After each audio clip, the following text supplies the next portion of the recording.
Good evening, and welcome to tonight's neighborhood meeting for 582 Essa Road property, as I've already noted. My name is Logan Jeffermans, and I'm the planner with the city's development services managing this file.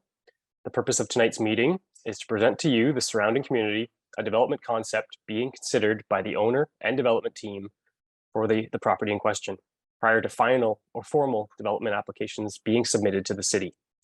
This provides an early opportunity for development team to hear that initial community feedback and incorporate it into their plans prior to making a full and formal development application to the city.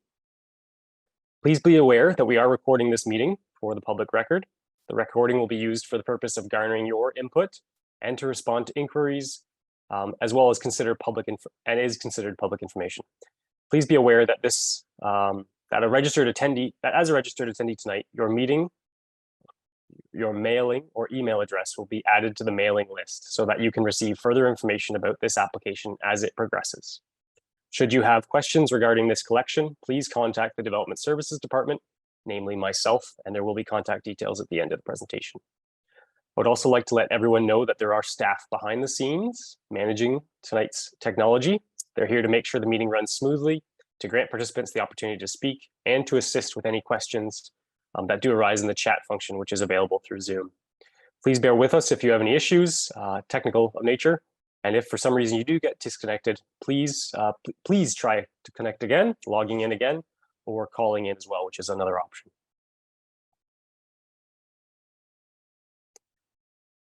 Meeting expectations. The intent of tonight's meeting is to provide members of the public with an opportunity to become familiar with the development application and the planning review process before us, as well as to provide the applicant an opportunity to answer some questions and provide feedback on their proposal. So what can we expect in tonight's meeting? A brief overview of the city's review process and timing, a presentation from the applicant's representative describing the proposal, and an opportunity to ask questions of either the applicant or city staff and provide those comments along to identify concerns with the application. What not to expect this evening: city staff recommendations on the application or a detailed analysis on the proposal. This would occur later on in the review process through a planning staff report to council and at the council meeting somewhat later on in this process. Additionally, please don't expect a debate on the merits of this proposal between city staff or the applicant or any decisions to be made. So before we get into the presentation of the applicant, I just wanted to quickly highlight the next steps in this application. This is the neighborhood meeting. The city of Barrie kind of takes its own approach to this, trying to get early feedback in this development review process to ensure local concerns are incorporated and or addressed through the future application. After this meeting, we expect that the applicant will make a formal application submission for this development project. Formal submissions undergo a full technical review and must address comments received from this neighborhood meeting and from the city's technical departments, as well as external agencies, conservation authorities, electrical utilities, and as well from the members of the public more broadly, including yourselves this evening. In conjunction with this, a statutory public meeting, as required under the Planning Act, will be held virtually on this application at Planning Committee, or now known as Affordability Committee of Council. At that Affordability Committee, applicants present their application to council once again, answer questions, and provide an overview of and response to issues, concerns identified during the previous neighborhood meeting, which is occurring today. As part of a public meeting, members of the public also have an opportunity to provide verbal or written comments once again. Following a public meeting, staff will continue the technical review process and the applicants will make any necessary revisions to their development proposal. Once the review process has concluded, a staff recommendation report is brought forward to council for their consideration. All comments received through the review process, including those received at the neighborhood meeting tonight and future public meeting, are identified and addressed in the staff report and form part of staff's recommendation on the subject application. A staff report for this particular application would not likely be brought forward to council until sometime very late this year. I will now move on to the applicant's presentation. As mentioned, the proposed project and application will be presented first, which will then be followed with a question and comment period open to those in attendance this evening. So tonight we are focusing on the zoning bylaw amendment proposed for 582 Essa Road. The applicant's planning consultant is Tracy Pilon Abs, a registered planner with Pilon Abs Inc. The proposed amendment to the zoning bylaw will retain the existing general commercial zoning and add special provisions to accommodate the 8-story structure. These special provisions include decreased front yard setbacks, side yard setbacks, and decreased parking requirements, as well as allowing for an increase in the building height on the subject property. I will now hand the meeting over to Tracy, who will introduce the project team and share a brief presentation on the proposed development. Great, thanks, Logan. Hi, everybody. I'm Tracy Pilon-Abs with planning, a registered professional planner with Pilon-Abs Inc. With me is the applicant and property owner, Javed Ali, and the architect, Amritpal Bansal. So I'm going to share my screen now with my presentation.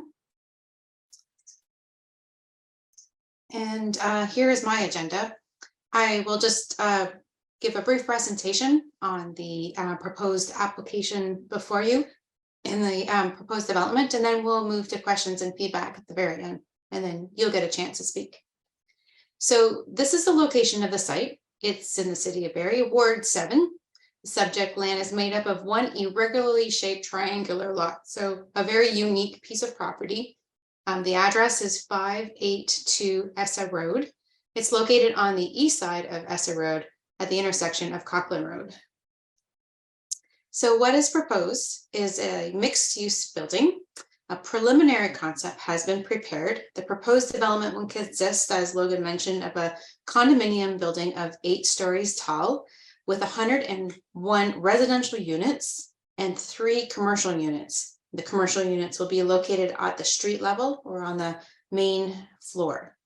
It'll be built currently on vacant land, and the total area of that property, that triangular property, is 3,771.95 square meters in area.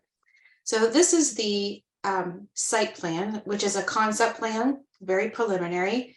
As you see, north is to the top of the screen, and the Kings Highway 27 runs to the west side of the property, that kind of triangular shape. There is a possible future road that may be coming through, so we are kind of linking that in the future. It would be connected together. You would access the property right now from the highway. You would go into a garage terrace, and then you could come all the way around into sort of a courtyard where there'll be some landscaping in the center, be able to park, unload, and then come back out. And then there'll be underground parking and above ground parking. The commercial spaces are located here along the main highway. You'll be able to access them both through the vehicle access and the pedestrian access. There'll be sidewalks around the building, so you'll be able to enter into those commercial spaces. And then there'll be a main lobby in the center of the building, and there'll be some mechanical space and some storage units around the actual floor plan. And I'll go into a little bit more detail on that. So this is what a photo simulation looks like with the proposed building. Again, this is that little turnaround that you can see where you would come in and around the building and come up, be able to drop people off onto that main floor, and then head back out, and you'll see that parking is in the back. So this is what you'll eventually see as a simulation of what the property will look like. The lands to the south are currently vacant, and there are townhouses. To the west, there's the commercial retail shops along the northwest, and then there's some lower profile residential dwellings to the northeast. So the building itself is an L-shaped building. The total area is 1,883.96 square meters. The proposed building will be situated along the west and north property lines, so put right along that longer edge. The residential units will be located on the 3rd to the 8th floors. They include a mix of 1 and 2 bedroom units. Access to the units will be from the parking area and Essa Road. The 3 commercial units will be located at street level on the ground floor, and they will take up 427 square meters of commercial space. Access into those commercial units will be from the rear and from Essa Road. Vehicle access to the site will be from that new entrance off of Essa Road. There'll be a total of 116 parking spaces, including in those parking spaces are barrier-free spaces, visitor parking spaces, and bicycle storage. A total of 47 parking spaces are provided underground, 24 parking spaces are provided at ground, and 45 parking spaces will be located on that second floor. The proposed building also includes the storage foyer, indoor refuge room, and a mailroom. And there'll be some indoor and outdoor amenity spaces provided, including a workout room, a rooftop deck, and some seating area. The building will be designed with no balconies, so there will be no opportunities for people to be able to come outside from their individual units. Accessible sidewalks will connect pedestrians to the proposed buildings from the parking areas and the municipal right-of-way. There will be a landscape area proposed around the entire building, and all fences will comply with the city zoning bylaw. The proposed development will be serviced with full municipal services. That includes sewer and water and drainage, and there will be a new fire hydrant proposed on the site. So we do have some building elevations prepared by the architect, and this is what you will see from the main road looking east of the property. So you'll see the design is made up of neutral colors and a lot of glass, and as you see there are no balconies on the windows, and then these are the commercial spaces that you would see along the roadway. So this is sort of standing along the roadway looking north. You'll see the commercial plaza to the left, and this is what it would look like on the right, with some of the commercial signage in the front of the building that would identify the tenants that are inside the commercial space. And this is looking into the back part where you're kind of coming in from that parking area into the sort of the area where you would drop off or pick up, and then you would have that circular area, and then you'd be able to come back up into that driveway back up to the main street, and then some landscaping, and then there'll be some of the accessible parking very close to that main door, so they don't have very far to go. These are some of the other elevations. So this is looking on the north side, the east side, the south side, and the west side. And now moving into more of the legislative requirements. So the city of Barrie does have an official plan. It's designated general commercial, and the site is also subject to the Essa Road secondary intensification corridor that is identified in the official plan. The new official plan, which has recently been approved by the ministry, does designate this land as neighborhood area along the Essa Road intensification corridor. So we will be complying to the new official plan policies. The proposed development will also contribute to a range of available housing types and mix to the overall housing stock available to accommodate the projected targets that the city of Barrie has for this growth area. The proposed development does propose both non-residential and residential component, and that's going to assist with expanding opportunities for economic development and diverse and expanding the economic base. And the lands are surrounded by already an established community serviced by existing roads, services, transit, and community amenities, which makes it very pedestrian friendly.